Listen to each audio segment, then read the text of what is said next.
miliyari imwe na miliyoni 300 z'amadolari. Aya ni amamiliyari y'amafaranga y'abaturage yongeye ku mushinga mu buryo bw'amayobera akomeye cyane. Imyaka 8 yose irashize ikibuga cy'indege mpuzamahanga cya Njiri gisa n'ikibanza cyatereranwe ndetse cyabaye ishyamba. Ese byagenze gute ngo umushinga wagombaga gutwara miliyoni 300 gusa wivumbure ugere kuri miliyari irenga? Kuki wahoze ari vice ministri w'intebe Jose Makala ari gutunga gatoki imbona nkubone Perezida Felix Tshisekedi akamushinja kuba nyirabayazana w'iri kinamico ryose? Ninde wari amafaranga y'abanyekongo bundi? Ninde uri guhisha ukuri ngo abaturage batamenya ibyabaye? Uyu munsi tugiye kwinjira mu mizi y'iyi dosiye yuzuyemo amabanga adasanzwe, amasezerano yaseshwe mu gicuku ndetse na raporo z'ubugenzuzi audit reports zihishwe mu kabati ka leta kugira ngo kuri kutajya hanze. Tekereza umushinga wari witezweho guhindura isura y'umurwa mukuru Kinshasa ndetse n'igihugu cya Repubulika ya Demokarasi ya Kongo muri rusange. Iyo bavuga kubaka inyubako nshya z'ikibuga cy'indege cya Njiri New Terminal, abantu benshi bumvaga igikorwa remezo kizazamura ubukungu bw'igihugu mu buryo bugaragara, kigakurura abashoramari ndetse kigahishema igihugu. Ariko noneho kuva imirimo yatangizwa ku mugaragaro mu myaka 8 ishize, byose byabaye nk'inzozi mbi. Aho kugira ngo hubakwe ikibuga kigezweho, ahubwo hubatswe urujijo, amakimbirane ya politiki no gushinjanya ku mutungo wa leta. Kugeza ubu dosiye iracyafite ibibazo byinshi kurusha ibisubizo, ariko amabanga yatangiye kujya hanze. Ibintu byafashe intera ikomeye cyane ku wa 4 nijoro, ubwo amabanga yari yarahishwe yashyirwaga hanze mu kiganiro cyihariye kandi cyakurikiwe n'abantu benshi cyane, cyabereye ku rubuga rwa X.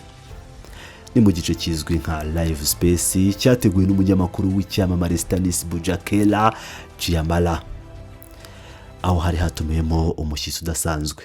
Uwo mushyitsi yari bwana Jose Makila Sumanda, umunyapolitiki utavuga rumwe n'ubutegetsi ubu. Akaba yarigeze kuba vice ministri w'intebe ushinzwe ibijyanye n'ubwikorezi. Makila yahawe ijambo kugira ngo asobanure uruhare rwe muri ubu buriganya bukomeye.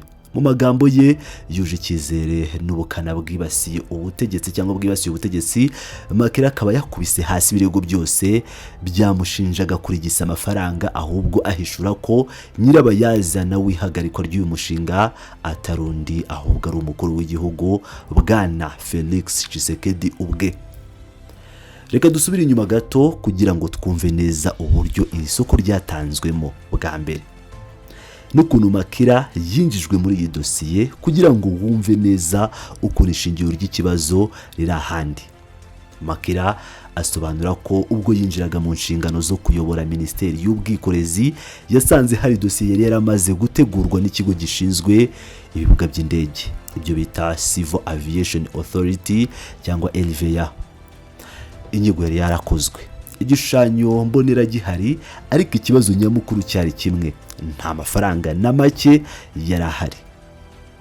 Hano niho Makila yivugira ko yagize uruhare rukomeye, agakoresha imbaraga ze zose mu gushaka abaterankunga ba mpuzamahanga, aho yabashije kwemeza banki y'Abashinwa izwi nka Exim Bank yemera gutanga inguzanyo iremereye ingana na miliyoni 300 z'amadolari y'amanyamerika.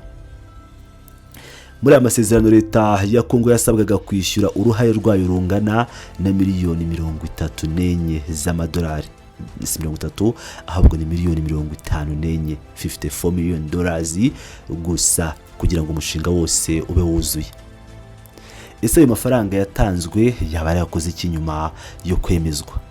Iki nicyo kibazo abanyekongo benshi bibaza. Makila ntabwo aca ku ruhande, ahubwo asobanura ko muri ziriya miliyoni 54 leta yasabwaga habashije gusohokamo miliyoni 20 z'amadolari ya Leta Zunze Ubumwe za Amerika kugira ngo zifashe gutangiza imirimo yibanze yihutirwa. Gusa ntabwo ari ayo gusa yashowe mu ntangiriro, kuko Makila avuga ko ya sosiyete y'Abashinwa yari yahawe amasezerano yo kubaka nayo yahise yongeraho andi mamiliyoni, no kuvuga miliyoni zigera ku 10 z'amadolari avuye mu musaruro wayo bwite kugira ngo yihutishe akazi yari yahawe. izi miliyoni 30 zose hamwe zagombaga gutangiza igikorwa ako kanya nyine birumvikana.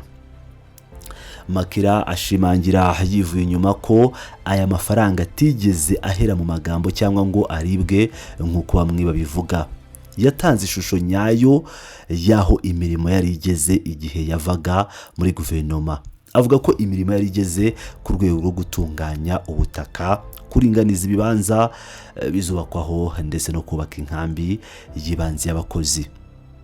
Ibi bivuze ko intambwe ya mbere y'umushinga yari yatewe kandi igaragara ku butaka bitari ibipapuro gusa.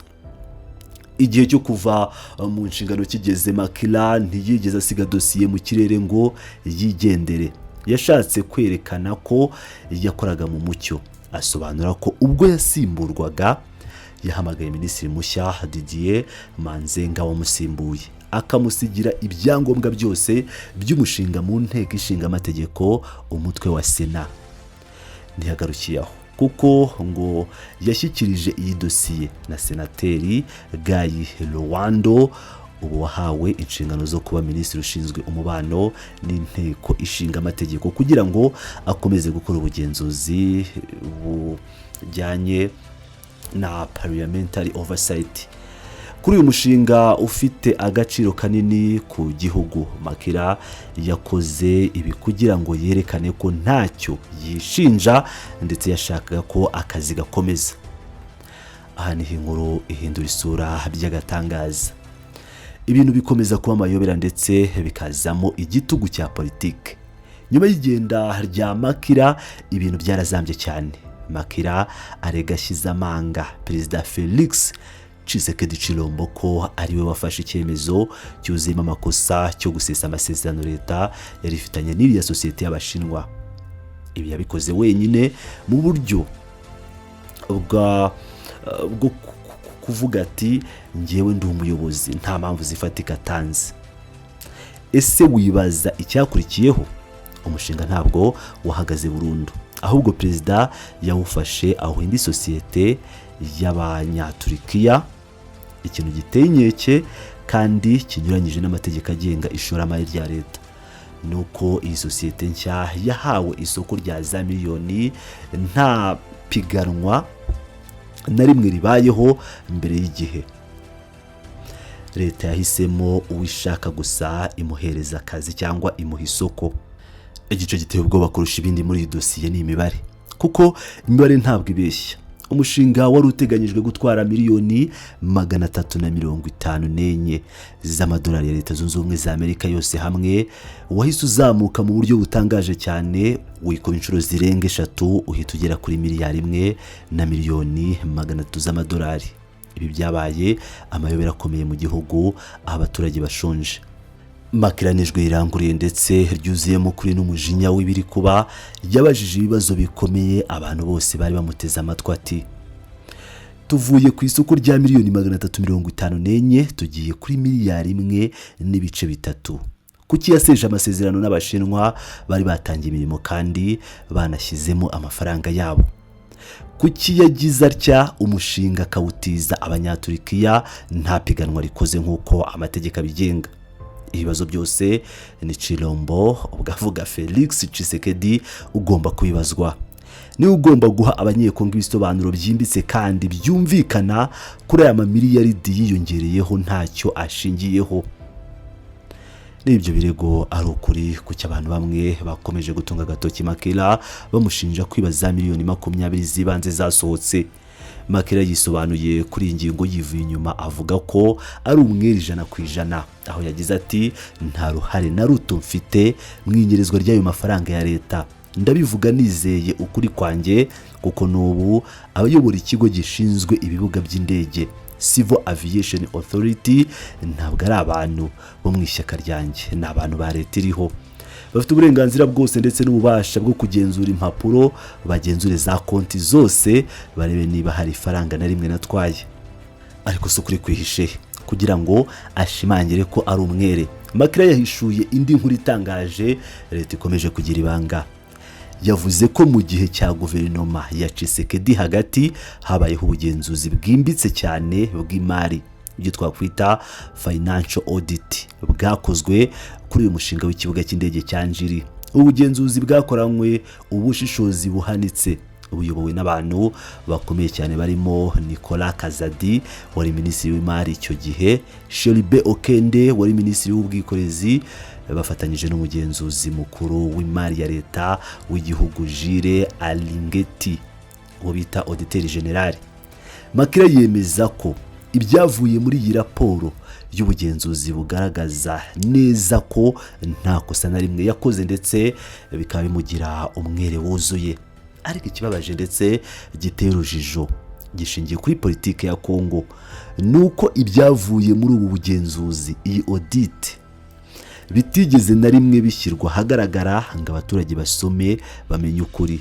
Leta yabihishe mu kabati. Makila yibaza ati niba koko ndi umujura nk'uko mbishinjwa n'abansimbuye cyangwa n'abanshinja, kubera iki badashyira hanze raporo yakozwe n'abagenzuzi babo bwite ngo inshinje ku mugaragaro? Gusa nk'abanyamakuru bakora inkuru zicukumbuye turacyategereje ko hashobora kuboneka andi makuru yigenga yemeza iby'iyi raporo y'ubugenzuzi ivugwa kuri Makila, kuko kugeza ubu ayo magambo ashingiye gusa ku byo we yitangarije ndetse kugeza ubu iryo banga riracyahishe. Ese ukuri kuzajya hanze ryari? Ni bande bari kurya kuri urufito rw'aya mamiliyari yavuye mu gusesa amasezerano binyuranyije n'amategeko? Iyi ni dosiye ikomeza kuvugisha benshi ndetse igaragaza uburyo imishinga minini yo kubaka ibikorwa remezo ikunze guhinduka ikibuga cyo gusahura umutungo w'igihugu no guhishirana. Tshisekedi asabwa gutanga ibisubizo kuri uyu mushinga wasizwe mu gihirahiro n'ikiguzi cyawo gikomeje kwikuba inshuro zisaga 3. Tuzakomeza gukurikirana iyi dosiye umunsi ku munsi kugira ngo tumenye uko ibi birego biremereye bizakemuka ndetse niba leta ya Kongo izasohora ibisobanuro bifatika byemeza cyangwa bihakana ibyavuzwe na Jose Makila.